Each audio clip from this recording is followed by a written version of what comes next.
All right, guys, we got truck racing on a Sunday, a little bit of a different weekend, but nonetheless, looking forward to kicking back and watching the race and hopefully making some money on it. So we got 175 laps. It is a playoff race. We have not been here in quite some time.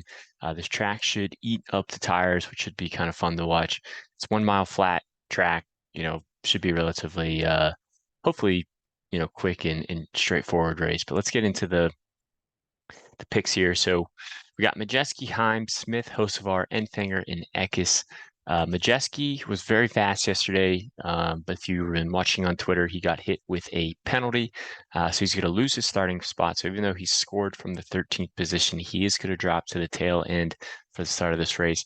He has a pass-through penalty, and they confiscated a set of tires.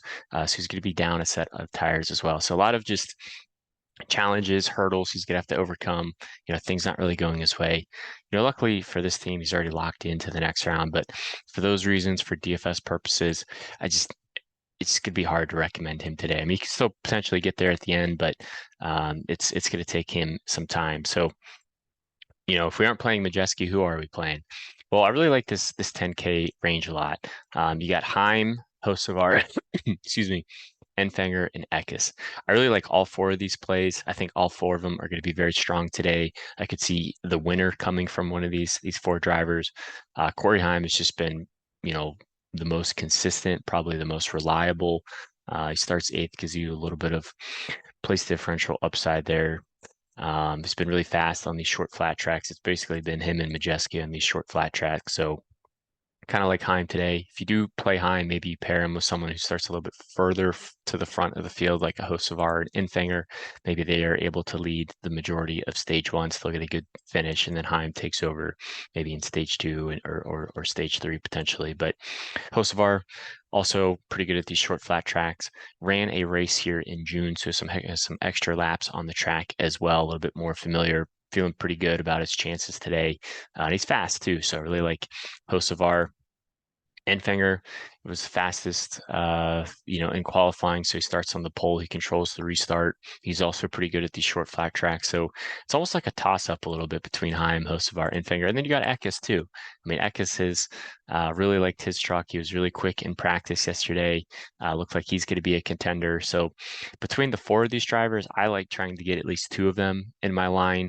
I think we're going to see some type of, multi-lap leader type of race. And it's the truck series too. So you can always assume there's going to be some chaos, some cautions, uh, short flag runs, bunching up the field a whole bunch of times. So I think the lap leader should cycle through a couple of times. But for me, like I said, I want at least two of Heim, Hocevar, Infinger, and Eckes in basically all of my lines. Those are going to be my favorite lap leaders today who I'm really building around.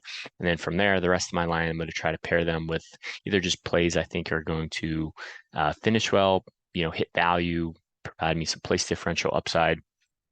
So this 9K range is a little bit more GPP for me. I think Rhodes, I don't really see a lot of people getting to him today. So if you're looking for a lower owned tournament play to sprinkle in, maybe you think it's going to be a single lap leader, type of maybe Enfinger runs away with it instead of pairing him with a Hocevar at Eckes. Maybe you go with Rhodes for ownership, for example.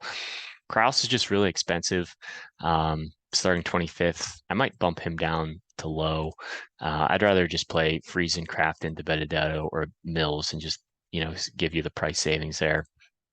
Sanchez is probably your contrarian lap leader. Maybe Enfinger isn't able to get out front. Maybe Hocevar struggles. Sanchez has a good chance of being a lap leader too, and he's also a lot cheaper than a lot of those 10K drivers that we just mentioned, and should probably come in with lower ownership too. So I like him if you're looking for kind of a contrarian lap leader. And then Friesen, Kraft, and DeBenedetto, basically all the exact same play. They start right next to each other. They're priced identical, similar upside. I can see all of them finishing, inside the top 10 today. So I like, getting some combination of those place differential drivers in with your lap leaders. Taylor Gray starts a little bit too far forward to the front of the field. Raja Karuth there starting 15th, more of a tournament play, kind of like Rhodes, just not really getting to him a ton, but I don't think a lot of other people are going to get to him either. So again, might be a good leverage point for you. Maybe you get lucky. Really like Matt Mills. I'm gonna have a lot of Matt Mills in my lineup. He's cheaper than Friesen, Kraft, and DeBenedetto. Starts a little bit further back. And he did get loose in his qualifying effort too, so that's kind of part of the reason he starts further back. But it's a KBM truck. Mills made pretty good, opportunity and had a pretty good result the last time he was in this truck. So I feel confident. I want to go back there. Curry and Garcia just kind of start around where they finish. I think it's just tough to get to. Sawalic there, Sawalic, however you pronounce it, pretty good. Played him at the last track and worked out really nice for us. Had a really big day. Um, don't mind going back there again, starting 12th. Even at his price, and people might be a little bit afraid to play him starting that far forward. But this kid has a lot of talent. He's finished inside the top 10. Most of the opportunities, most of the races he's been in this one car, we've seen him not only running inside the top 10, but finishing inside the top 10 too. If he's able to do that today, he's going to score. He's going to have a good day. Then we get down to the 6K range here: Ankrum, Gray, Thompson, Howard, and Daniel Dye. My favorite play is probably Colby Howard and Tyler Ankrum. Ankrum starts 16th, a little bit of upside. He probably finishes there. I actually might rather just pay down for Colby Howard. I know Howard has bit a lot of people, but he also got loose in his qualifying round like a lot of drivers did. So I think there's some more speed in this car, and I just don't think a lot of people are going to play Howard.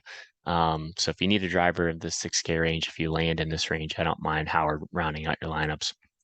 Daniel Dye, really cool, great qualifying effort. Just DFS purposes, it's going to make him pretty tough to play. And then we get down to the punt range here. My favorite punt play is probably going to be the 61 machine of Sean. Not really sure how to pronounce his last name there, but he starts 27th. The nice thing about Sean is his equipment and his practice times were significantly better than basically this whole entire range down here. And it's a night and day difference. So he's probably going to be my favorite punt play. And then from there, just from pure place differential upside and how far they start back, I probably would go to Balicki and or Tyler Hill. I also like Connor Jones a lot. I think he gives you a lot of place differential upside. I don't mind Holmes either, but basically everyone else I'm just not getting to. It's pretty easy to avoid some of the drivers here with low interest and my point of view. So again, for me, I got Heim, Hocevar, Enfinger, and Eckes as my main projected lap leaders, with Sanchez as a potential contrarian lap leader.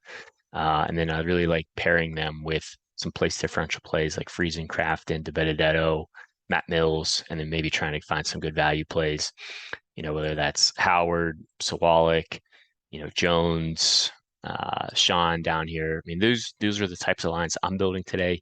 Hopefully it works out for me. But just thanks again for all the support. Hopefully you guys had a good Daytona weekend. Hopefully we can make some money on this Milwaukee slate, and we'll catch you next week.